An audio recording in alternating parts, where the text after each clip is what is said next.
Sud Radio 10h midi, Valérie Expert. Avec vous sur Sud Radio, le grand retour de l'immense Gérard Collard. Ouais, Bonjour 1m68, Gérard, voilà. On vous attendait, on attendait votre été studieux. Je sais, oui.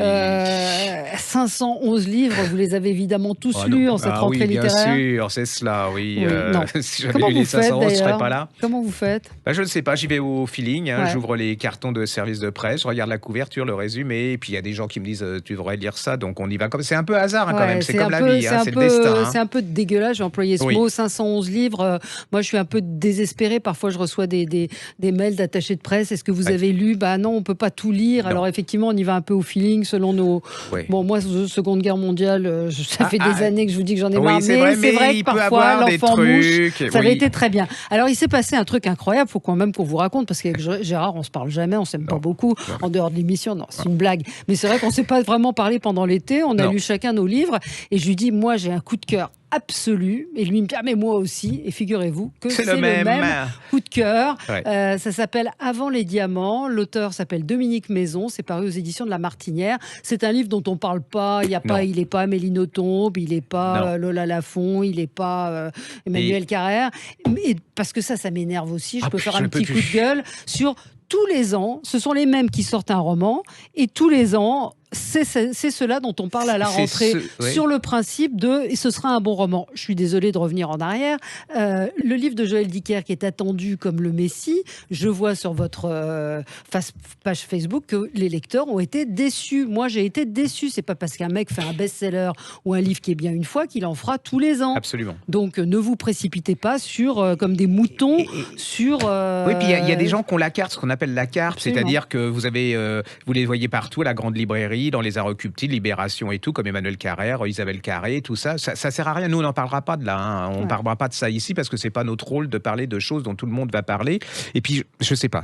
Pas forcément. Moi, j'ai envie de le lire, le Emmanuel Carrère. Je l'ai pas lu. Ça, je vous laisserai. Mais voilà. je vais le lire. On comparera nos avis la semaine prochaine. Voilà. Parfois, il y a des choses que j'ai envie de lire absolument. qui sont des choses grand public ou qui sont conseillées. Voilà. Alors, parlons plutôt des bonnes choses. Alors, de celui-ci, surtout. Et de celui-ci, Avant les diamants. Une bombe. Ça se passe. Alors, c'est un thriller, donc ça va plaire. C'est un vrai roman. C'est un vrai roman. C'est magnifiquement bien écrit. C'est construit incroyablement. C'est documenté. Et ça a une fin apocalyptique. Et j'ai vu que vous aviez dit c'est un film noir des années 50 avec du Tarantino dedans. Ah oui, c'est exactement, c'est Hawks, Houston. En plus, les personnages, il y a un couple d'enquêteurs. On pourrait avoir Bogart et puis Lorraine Bacall. Vous allez découvrir des... Alors, attendez. Alors, l'histoire, c'est on est en 50, à Hollywood. Alors, juste dire que c'est un aspect totalement méconnu d'Hollywood et du cinéma. Alors, on est dans les années 50. Il y a les grandes majors, Maître Goldenmeyer, tout ça. Et puis, il y a l'armée. Alors, c'est l'époque du macartisme aussi, tout ça. Il y a la Ligue catholique qui vérifie s'il n'y a pas trop de sexe, machin, truc. D'ailleurs, vous avez le représentant de la Ligue catholique qui n'est pas piqué des verres, mais qui est assez attachant dans le roman. Et puis, il y a l'armée qui a décidé d'investir, parce qu'ils en ont marre de l'indépendance des grandes firmes, et de faire penser les gens... Voilà. Le way of life américain, la façon de penser américaine, vous voyez, la dream américaine. Donc, ils se disent, on peut pas investir dans les grandes majors. Donc, on va créer nous-mêmes notre maison de production où on pourra influer, donner une bonne image. Mais sans que ça se voit. C'est-à-dire qu'alors, ils vont chercher une espèce de producteur absolument abominable, ringard, complètement véreux. Ils vont chercher les actrices et les acteurs qui sont... C'est incroyable. Et là, vous allez découvrir comment l'armée... Alors, il y a la mafia, parce que l'armée ne peut pas investir directement. Donc, ils vont investir grâce à la mafia. Vous avez des scènes, mais alors absolument incroyables, où il y a deux actrices. Il y a une actrice qui est supportée par la mafia, un autre par l'armée. Vous allez voir comment il y en a une qui va être défigurée par la mafia, parce qu'ils veulent que... Il y a Errol Flynn. Alors, Errol Flynn et le sexe, la liberté... Moi, ça m'a donné envie de lire sa biographie, Errol Flynn. C'est incroyable. Il est libre. Il en a ras-le-bol, il fait des grosses orgies et tout. C'est fin, c'est incroyablement c'est fort. Passionnant, c'est un roman passionnant. C'est un roman passionnant, c'est parce qu'il y a tout, il y a de l'amour, il y a du glamour, il y a du suspense. Vous apprenez plein de choses sur Hollywood. Et moi je dis, c'est l'équivalent. Le gars, l'auteur a réussi presque à battre Elroy et Don Winslow sur son terrain. C'est vraiment une énorme révélation. Pour moi, s'il y a une révélation de la rentrée, c'est celui-là. Surtout partout, personne n'en parle, mais allez-y, parce que... J'ai trouvé que c'était tellement bien, je me suis dit, c'est un Américain, c'est pas oui, possible. Absolument. Et non, et il j'avais est bien lu quelque français. chose de lui, je me rappelle, dont on avait parlé. Absolument, ça m'est revenu après. Mais là, c'est vraiment une pointure de chez pointure. Alors, je sais pas ce que ça a donné. Le prochain, ça c'est tragique, parce que j'ai terriblement peur quand il y a des gens qui font c'est un chef-d'œuvre. Hein, et alors, la fin, vous êtes près de l'évanouissement. C'est-à-dire que vous dites, c'est pas possible, il va pas faire ça, ça va. C'est vrai que c'est un chef-d'œuvre. Ça fait longtemps que j'ai pas lu un livre aussi bien, pour lequel on prend du plaisir, on apprend des choses. On n'est pas toujours d'accord, hein, mais là, pas toujours d'accord. Mais là, on était totalement d'accord. Donc vous avez intérêt de nous. Alors, on va refaire un récup Covid, ce que j'appelle la récup Covid, parce que j'étais passé à côté de ça, puis ça m'énervait un peu. Oui, parce qu'il y a des livres que vous appelez récup Covid, c'est qu'il y a des livres qui sont sortis pendant le Covid et qui sont morts avant même d'avoir existé. Et il y a ce livre, effectivement, Les 3 filles du capitaine de Maria Dueñas chez Robert Laffont. Moi, je me suis dit encore une saga de filles qui sont à New York dans les années 60. Il y en a un peu marre et tout. Et là, c'est pas du tout ça. En fait, c'est l'antithèse. C'est-à-dire qu'en fait, ces filles, alors elles sont espagnoles. Hein.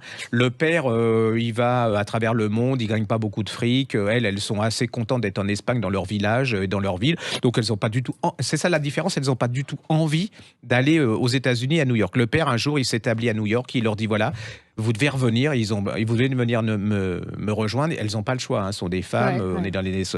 Et donc, il va créer un restaurant. Le capitaine.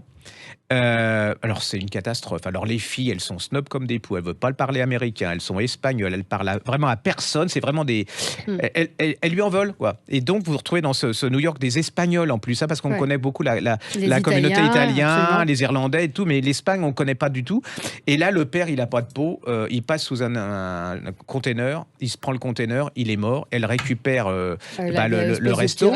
Voilà. Ouais. Et là c'est elles se disent on n'en veut pas. On va le vendre. Puis il y a un moment, elles peuvent pas revenir, elles n'ont pas d'argent. Hein, donc, mais elles vont quand même en récupérer, je ne vous dis pas comment. Et elles vont transformer ce resto en boîte de nuit latino. C'est-à-dire que le truc c'est une histoire vraie. Hein. Oui, ça s'est basé sur une histoire vraie. Et c'est absolument... Moi, je me suis fait complètement avoir. Alors, vous êtes complètement à la découverte aussi du monde latino, de l'Espagne et tout. Et puis, de l'évolution de ces filles qui, au départ, franchement, c'est des têtes à claques. Hein, vous dites, bon, ceci dit, vous les comprenez parce qu'elles n'avaient pas envie d'être là. Hein, donc, et c'est elles vont transformer le rêve américain à leur manière. Alors, il y a tout. Hein, il y a la mafia, l'amour, la passion. Mais il y a aussi ce New York. J'ai adoré. Alors, si vous voulez changer les idées avec le Covid, là, parce que j'en peux plus, là, où on en parle partout, vous lisez ça, vous allez être complètement pris dans le truc, et c'est vraiment très, très, très bien fait. C'est un grand moment de détente. La couverture est très sympa, en noir et blanc, avec ses filles. Et vous dites pas, je l'ai lu 1000 fois. Non. Parce que c'est un peu le problème de certains livres de la rentrée. Ça s'appelle Les 3 filles du capitaine, à l'espagnol, avec un accent dessus, et Maria Dueñas, c'est l'auteur, c'est paru chez Robert Laffont. Un petit mot sur un livre de cuisine qui vient de paraître. C'est étonnant. Bah oui, étonnant de ma part. Plat de chef à la maison. Vous parliez du Covid. Il y en a qui ont fait des trucs bien pendant le Covid. Ils ont fait des petits plats chez eux. Et Annabelle Chakmes, qui est une gourmande, je crois que c'est une des plus grandes gourmandes que je connaisse. Vous savez, elle avait fait un livre que vous aviez aimé, vous qui parlez jamais de livres de cuisine, sur la street food. Ah ben oui, c'était super ça. Et là, elle a demandé à 80 chefs et autres fins gourmets, d'ailleurs je suis très vexée parce qu'elle ne m'a pas demandé, de leur donner des recettes du confinement. Donc il y a des choses relativement très faciles à faire. Et puis en plus, surtout, c'est une bonne action puisque tout sera reversé au syndicat des indépendants, des restaurateurs et hôteliers indépendants. Bien besoin, donc ça c'est bien, et c'est paru chez Solar, ça s'appelle Plat de chef à la maison. Et ils viennent de faire paraître un livre en poche dont on avait beaucoup parlé. La Goulue. Voilà. C'est Le Rocher Poche de Marilyn Martin. C'était la reine du Moulin Rouge.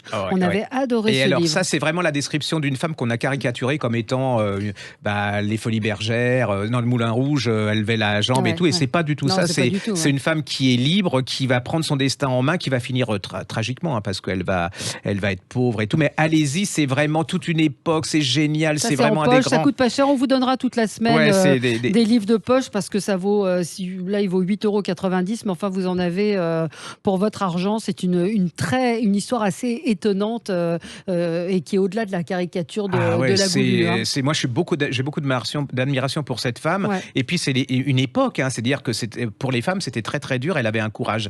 Elle est devenue dompteuse. Enfin, puis elle traînait des hommes. Elle a été richissime. Elle finit dans une baraque foraine. Quoi. C'est quand même incroyable. Et c'est loin d'espèces de femmes qui lèvent la jambe comme ça. Allez-y. En plus, elle écrit très, très bien, l'auteur. voilà, vous pénétrez dans un autre monde. On a Alors, encore un petit peu. oui, Ouais, un allez-y. peu.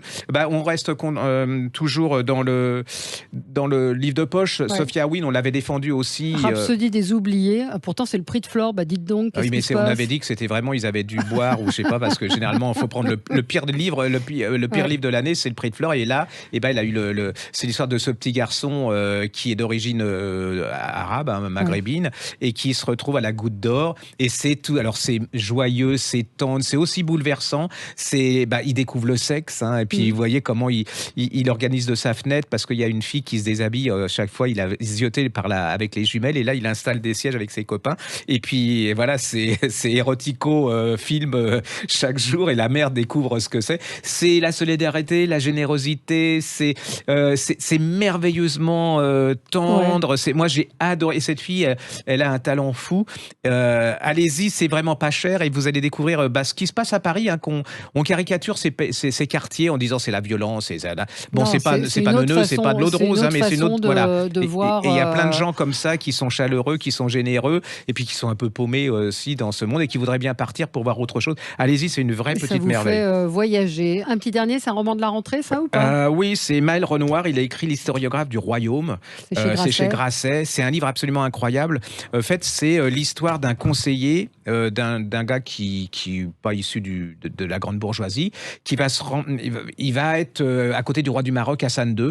Et là, il va vous raconter les coulisses du gouvernement d'Hassan II. Alors vous avez les attentats, vous avez comment vous êtes du jour au lendemain, rien, il y a les complots, il y a comment... Vous voyez, c'est un peu la cour du roi Soleil, mais sous Hassan.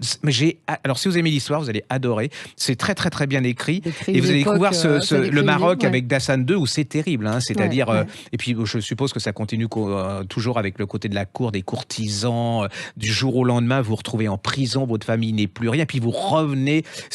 Moi, j'ai été complètement scotché par ce bouquin qui est d'une puissance incroyable. Eh bien, merci Gérard pour tous ces livres. On reviendra la semaine prochaine avec d'autres coups de cœur, parce qu'on en a d'autres. Moi, oui, on en a beaucoup quand même, mais n'oubliez pas, s'il y a un livre effectivement à acheter, je pense que vraiment vous ne serez pas déçus. Ça s'appelle Avant les diamants de Dominique Maison. Chez La Martinière. Avec un S, aux éditions de La Martinière. Merci Gérard. On se retrouve, nous, dans quelques instants.